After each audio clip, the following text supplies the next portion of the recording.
Morning call में आपका स्वागत है। शुरुआत इस वक्त की हेडलाइंस के साथ। ग्लोबल बाजारों से संकेत पॉजिटिव। टेक शेयरों में तेजी के दम पर डाउ जोन्स में दिखी 300 अंकों की शानदार तेजी। लगातार दूसरे दिन नैस्डैक भी 2% से ज्यादा चला। इधर एशियाई बाजारों की भी अच्छी शुरुआत। एसजीएक्स निफ्टी और डाउ फ्यूचर्स दोनों 50 अंकों से ज्यादा ऊपर।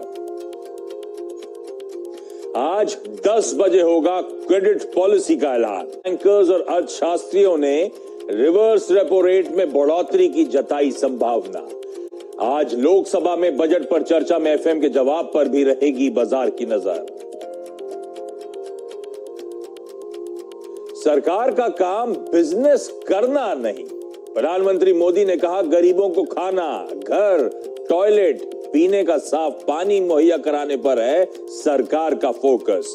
हेल्थ सुविधा, सड़क निर्माण के साथ छोटे किसानों के बारे में सोचना पहली प्राथमिकता। यूपी में पहले चरण के मतदान के लिए थोड़ी देर में शुरू होगी वोटिंग। 11 जिलों की 58 सीट्स के लिए होगा मतदान। मैदान में है 623 प्रत्याशी। तीसरी तिमाही में पावर ग्रिड के फ्लैट नतीजे। मुनाफा 2% घटा, लेकिन टाटा पावर के नतीजे अच्छे। 70% ज्यादा बढ़ा कंपनी का मुनाफा। और आ जाएंगे हीरो मोटोकॉर्प के Q3 नतीजे।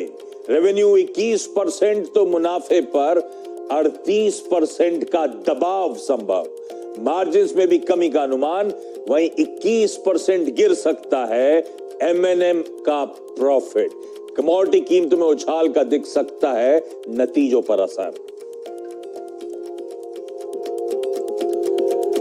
और चलिए, गुरुवार की सुबह और इस हफ्ते का शायद सबसे इंपॉर्टेंट दिन हमारे सामने। आज सुबह कुछ ही मिनटों में 7 बजे ऑनवर्ड्स यूपी के पहले फेज के पोल्स की शुरुआत, मतदान की शुरुआत होने जा रही है।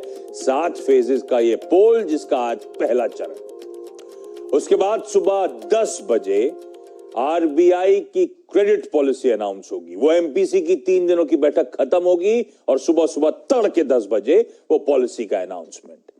उसके बाद दोपहर 12 बजे आरबीआई गवर्नर साहब की प्रेस कॉन्फ्रेंस शेड्यूल्ड है। और इन सब बड़े इवेंट्स के बीच में 3:30 बजे हम लोग, क्योंकि आज थर्सडे है, वीकली ऑप्शंस एक्सपायरी की साइकिल की तैयारी कर रहे होंगे या एक्सपायर होती हुई नजर आ रही होगी। एक्शन लेकिन यहीं खत्म नहीं होगा।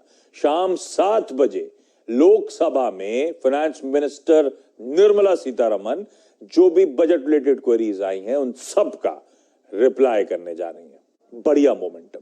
यूएस में परसों के दिन जो कल सुबह बातचीत कर रहे इसी शो मॉर्निंग कॉल में 1.25% अक्रॉस बेंचमार्क्स यूएस में उछाल था। उसके ऊपर फिर कल 1 से 2% तक की मजबूती के साथ कामकाज।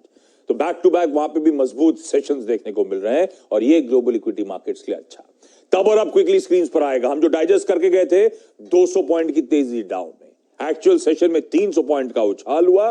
बढ़िया, प्योरली बाउंस बैक और हम एक्सेप्ट कर रहे हैं जो हेडविंड्स हैं, इसीलिए इस तरह का मूव। शायद आप सही है, एक्सेप्ट कर रहे हैं और काफी हद तक डाइजेस्ट कर रहे हैं। लगातार आप देखिए 2-3 दिनों से बाइंग चल रही है, जबकि आज वो दिन है जहां पे यूएस में इन्फ्लेशन का नंबर आना है। उसके बावजूद मार्केट में तेजी, खास तौर पे उन स्टॉक्स में जो बहुत पिटाई हुई थी, यानी टेक्नोलॉजी वाले में, मेटा में देखिए आप, स्पॉटिफाई में देखिए आपको 4% की तेजी आई। तो बहुत ज्यादा जो गिरे थे वहीं पे एक बाउंस बैक निकल के आया। तो लीड किया टेक्नोलॉजी शेयर्स ने। उसके बाद फिर ओल्ड इकोनॉमी शेयर्स में तेजी भी बनती दिखी और कई जगहों से थोड़ा सपोर्टिव भी था। जैसे बॉन्ड यील्ड नॉर्मल हो गई, थोड़ी सी 1.93 के आसपास आ गई। क्रूड में यूएस इन्वेंट्री बहुत शार्प फॉल है, उसके बावजूद क्रूड में तेजी नहीं है, 92 के नीचे ट्रेड कर रहा है, तो वो भी एक सपोर्टिव था। और जो शॉर्ट कवरिंग है या डिप, शॉर्ट कवरिंग क्या डिप बाई ज्यादा कह सकते हैं, आपकी गिरावट पे लोग खरीदारी करने आए, तो वो एक माहौल दिखा। जबकि आज बहुत इंपॉर्टेंट डे है और आज हिंदुस्तान में तो है ही है, यूएस के भी वो आंकड़े बहुत इंपॉर्टेंट है। 7.2% तक अगर आंकड़ा आता है महंगाई का तो वो इन लाइन होगा, इन एक्सपेक्टेशंस के मुताबिक। उसको अगर ब्रीच करता है तो फिर बाजार में थोड़ी और चिंता बढ़ेगी। फिर वो मार्च वाली बैठक के अनुमान लगने लगेंगे कि 0.5% बढ़ेगा, 1/4 बढ़ेगा। और इस बीच कई खबरें चल रही हैं कि फूड इन्फ्लेशन यूएस में बहुत ज़्यादा बढ़ा हुआ है। तो बहुत important day, fingers crossed. Data structure सही मायने में तो कुछ भी आप रीड नहीं कर सकते इस समय, क्योंकि वो सब नीचे है, मार्केट ऊपर है। तो सिंपली गेस बनता है कि कोई कुछ खास नहीं होगा इन्फ्लेशन में, लेकिन सरप्राइजेस बहुत मिलते हैं यूएस में। तो इम्पोर्टेंट डेटा यूएस में, इम्पोर्टेंट इवेंट पैक्ड दिन हमारे यहाँ, और एक्सपायरी साथ में, तो हमें जरा कॉशियसली ट्रेड करने की जरूरत।